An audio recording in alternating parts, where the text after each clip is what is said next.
اعوذ باللہ من الشیطان الرجیم بسم اللہ الرحمن الرحیم۔ دوستو، میرا نام ڈاکٹر ابو عبداللہ ہے اور میں قرآن، حدیث اور اسلامی کلاس میں انٹرنیشنل اسلامک یونیورسٹی سے تعلیم یافتہ ہوں۔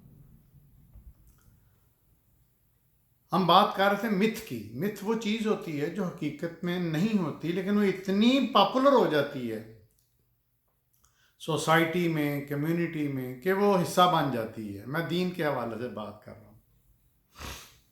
آج ہم ایک اور متھ کی بات کریں گے کہ کیا داڑھی سنت رسول ہے؟ سنت رسول سے مراد یہ لیا جاتا ہے کہ یہ نبی اکرم صلی اللہ علیہ وسلم کی سنت ہے۔ تو اس پہ تفصیلی جائزہ لیتے ہیں، لیکن اس سے پہلے جو روایت ہے اس پہ بات کرتے ہیں، جس کو حدیث بولا جاتا ہے۔ ہمارے مسلمان لوگ نبی اکرم صلی اللہ علیہ وسلم کی محبت میں جو بھی حضور صلی اللہ علیہ وسلم کا نام لگا دے تو وہ پاگلوں کی طرح اس چیز کو پسند کرنے لگ جاتے ہیں، اڈاپٹ کرنے لگ جاتے ہیں۔ کوئی تحقیق نہیں کرتا کہ نبی اکرم صلی اللہ علیہ وسلم نے کوئی بات کہی ہوگی یہ یا نہیں کہی ہوگی۔ قرآن کہتا ہے کہ یہ رسول کتاب اور حکمت کی تعلیم دیتا ہے۔ کتاب، قرآن، حکمت، وزڈم۔ تو ہم دیکھیں گے کہ اتنی روایات ہیں جن کا نبی صلی اللہ علیہ وسلم کی ذات سے کوئی تعلق نہیں ہے، لیکن لوگوں نے لگا دی۔ جو چیز قرآن میں نہیں ہوتی وہ اس کے اوپر وہ لگا دیتے۔ پہلی بات یہ ہے کہ یہ داڑھی رکھنا قرآن میں نہیں ہے، سنت کے مطابق جو کہا جاتا ہے یہ قرآن میں نہیں ہے، پہلی بات۔ دوسری بات، جو حدیثوں سے ریفرنس ہے وہ میں پڑھنے لگا تھا۔ یہ حدیث نمبر 5893 ہے۔ اچھا، حدیث کس طرح کوٹ کی جاتی ہے وہ بھی اسی میں آ جائے گا۔ مجھ سے محمد نے حدیث بیان کی، انہوں نے کہا کہ ہمیں عبدہ نے خبر دی، انہیں عبید اللہ نے خبر دی، انہیں نافع نے، اور ان سے عبداللہ بن عمر نے بیان کیا کہ رسول اللہ نے صلی اللہ علیہ وسلم نے فرمایا، مونچھیں خوب کتراؤ اور داڑھی کو بڑھاؤ یا چھوڑ دو۔ یہ ایک روایت ہے، صرف ایک روایت۔ اچھا، اس میں سے جو میں ایک اہم چیز کی طرف توجہ دلانے لگا ہوں وہ یہ ہے کہ مولویوں کے نزدیک، ریلیجس لوگوں کے نزدیک حدیث بیان کرنے کا یہ طریقہ ہے۔ اب بندہ پوچھے کہ ہم تو چند صحابہ کو جانتے ہیں، جانتے بھی نہیں ہیں، نام سنے ہوئے ہیں کہ یہ خلفائے راشدین تھے۔ اب یہ جو جن کے نام آیا، محمد نے حدیث بیان کی کہ ہمیں عبدہ نے، ہو از محمد، یہاں پہ کوئی بندہ تبع تابعین کوئی عبدہ نے خبر دی، بھئی عبدہ کون ہے؟ عبید اللہ نے خبر دی، بھئی عبید اللہ کون ہے؟ انہیں نافع نے، بھئی نافع کون ہے؟ ہم تو جانتے ہی نہیں۔ اور ان سے عبداللہ بن عمر نے بیان کیا۔ یعنی اتنا یہ فضول قسم کا یہ چینل ہوتا ہے بیان کرنے کا۔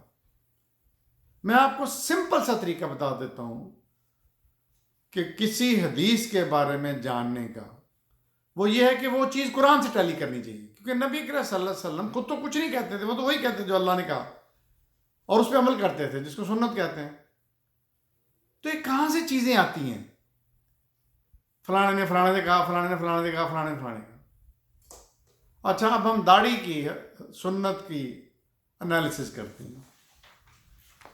داڑھی کیا ہے؟ اللہ نے مرد اور عورت میں فرق رکھا ہے۔ بچپن میں ایک جیسے ہوتے ہیں سوائے وہ پرائیویٹ پارٹس کے، تو جب جوان ہوتے ہیں، جس کو پیوبرٹی کہتے ہیں، تو ہارمونز کی وجہ سے ان کے جسم میں ایسی تبدیلیاں آتی ہیں۔ مرد کے جسم کے کچھ حصوں پر بال اگتے ہیں، جیسے ٹانگیں، بازو، سینہ، مونچھیں، داڑھی، جبکہ عورت کے جسم میں یہ نہیں ہوتا۔ عورت کے لیے اس میں کشش ہوتی ہے، یہ اللہ کی طرف سے۔ اب اللہ چاہتا تو عورت کو داڑھی رکھوا دیتا، مرد کو نہ، مرد صاف ستھرا ہوتا۔ اب ہم تاریخی حوالے سے اس کا جائزہ لیں گے۔ اگر ہم تاریخ کا جائزہ لیں تو پہلے زمانے میں زیادہ لوگوں کی داڑھیاں چہرے پہ اور لمبے لمبے بال ہوتے تھے۔ دوسری بات، نبی اکرم صلی اللہ علیہ وسلم کے زمانے سے پہلے بھی تمام انبیاء تھے تو ان کی داڑیاں نہیں تھیں، ان کی داڑیاں تھیں، تو یہ سنت رسول کیسے ہوئی؟ حضرت ابراہیم کی داڑھی نہیں تھی، اسماعیل کی نہیں تھی، حضرت موسیٰ کی نہیں تھی، حضرت عیسیٰ کی نہیں تھی۔ اس کے علاوہ عرب میں رسول اللہ صلی اللہ علیہ وسلم کی بعثت سے پہلے اور بعد میں بھی تمام مردوں کی داڑیاں تھیں۔ جو قریش تھے، قریش کے جو مطلب جن کو کہتے ہیں کہ مشرک تھے، ان سب کی داڑیاں تھیں، ابو جہل، ابو لہب، ابو طالب وغیرہ، یعنی کافروں کی، مشرکوں کی، یہودیوں کی اور عیسائیوں کی سب کی داڑیاں تھیں۔ تو پھر یہ سنت رسول نبی کریم صلی اللہ علیہ وسلم کیسے ہوئی جب ان کی بھی داڑیاں تھیں؟ ایک اور آپ کو انٹرسٹنگ بات بتاؤں کہ امریکہ کے صدر ابراہیم لنکن جو ہے، اس کو ابراہم لنکن کہتے ہیں، اس کے دور میں جو سینٹ تھی، امریکہ میں سینٹ کے 100 لوگ ہوتے ہیں، 100 ممبر ہوتے ہیں، ان سب کی داڑیاں تھیں ابراہیم لنکن کے ساتھ، بما ابراہیم لنکن کے۔ تو یہ تاریخی حوالے تھے جن کی میں نے بات کی کہ یہ داڑھی نبی کریم صلی اللہ علیہ وسلم کی سنت کیسے ہوگی؟ ہر ایک کی ہوتی تھی۔ اگر آپ تھوڑی سی ریسرچ کریں تو دوسرے مذہب کے تمام مذہبی لوگوں کو دیکھیں، ان کی داڑھی ہوتی زیادہ تر آپ 6 بھی کرانے لگ گئے ہیں، عیسائی یا دوسرے، یہودی داڑھی نہیں اتارتے، مذہبی لیڈر ان کے۔ ہندوؤں کے جو پروہت ہوتے ہیں یا جو ان کے پادری ہوتے ہیں، کئی پادریوں کی نہیں ہوتی، کئیوں کی ہوتی ہیں، لیکن وہ جو پروہت ہوتے ہیں ان کی داڑیاں ہوتی ہیں، سوائے بدھ مت کے۔ ہندو پادری، پنڈت، سادھو، عیسائی راہب، یہودی ربی، اور سکھ مت۔ اب سکھوں کی داڑیاں تو بہت ہی لمبی، وہ بال کٹاتے نہیں ہیں، وہ داڑھی نہیں کٹاتے۔ اب مسلمانوں میں ایک اہل حدیث فرقہ ہے جو اپنی داڑھی لمبی چھوڑ دیتے ہیں، وہ کافی ریزیمبلنس سکھوں سے، میری بات کا غلط مطلب نہ لیا جائے، لیکن اب مذہبی لحاظ سے سکھوں کی بھی اتنی لمبی داڑیاں ہیں۔ اب جو لمبی لمبی داڑیاں والے مسلمان ہیں، میں حیران ہوتا ہوں کہ وضو میں اللہ نے فرمایا ہے کہ منہ کو اچھی طرح دھو، یعنی وضو کا پانی چہرے پہ چلا جانا چاہیے۔ جس کی لمبی داڑھی ہوگی وہ اس کو وضو کا پانی کیسے پہنچتا ہوگا؟ تو بات کرنے کا مقصد یہ ہے کہ یہ داڑھی رکھنا مذہب سے کسی قسم کا تعلق نہیں، اور نبی کریم صلی اللہ علیہ وسلم کا نام لگا دینا تو بالکل غلط ہے۔ یعنی امیجن کریں کہ اس زمانے میں مسلمانوں کی بھی داڑیاں، کفار کی بھی داڑیاں، مشرکین کی بھی داڑیاں، سب سرداروں کی داڑیاں ایک جیسے وہ لیے ہوتے تھے، تو کیسے میرے آقا کہہ سکتے ہیں کہ داڑھی جو ہے وہ میری سنت ہے؟